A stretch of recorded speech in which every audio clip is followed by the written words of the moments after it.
स्वीटकॉर्नचा season आला आणि आमच्या घरी हा पदार्थ झालाच नाही असं कधीच होणार नाही, कारण सर्वांना हा पदार्थ खूप जास्त आवडतो. तर त्यासाठी काय करायचं, स्वीटकॉर्न थोडेसे उकडून गार होण्यासाठी बाजूला ठेवून द्यायचे. त्यानंतर गव्हाच्या पिठामध्ये हळद, मीठ, ओवा, लाल तिखट, कसुरी मेथी, थोडंसं तेल टाकून थोडं थोडं पाणी टाकत घट्ट पीठ म्हणून बाजूला ठेवून द्यायचं.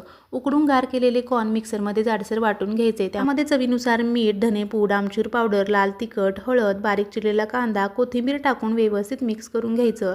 छोट्या आकाराचा पिठाचा गोळा घेऊन थोडीशी जाडसर चपाती लाटून घ्यायची आणि हवं तेवढं यामध्ये स्टफिंग भरून घ्यायचं. वरून थोडंसं पीठ भुरभुरायचं आणि चारी बाजू फोल्ड करून घ्यायच्या. मी इथं चौकोनी आकाराचा पराठा बनवते, तुम्हाला हवा तसा बनवू शकता.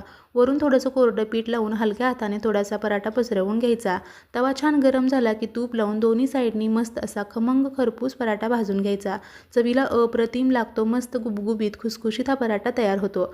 डिटेल रेसिपी हवी असेल तर चॅनलवरती आहे, पाहू शकता. व्हिडिओ आवडला असेल तर लाईक, शेअर आणि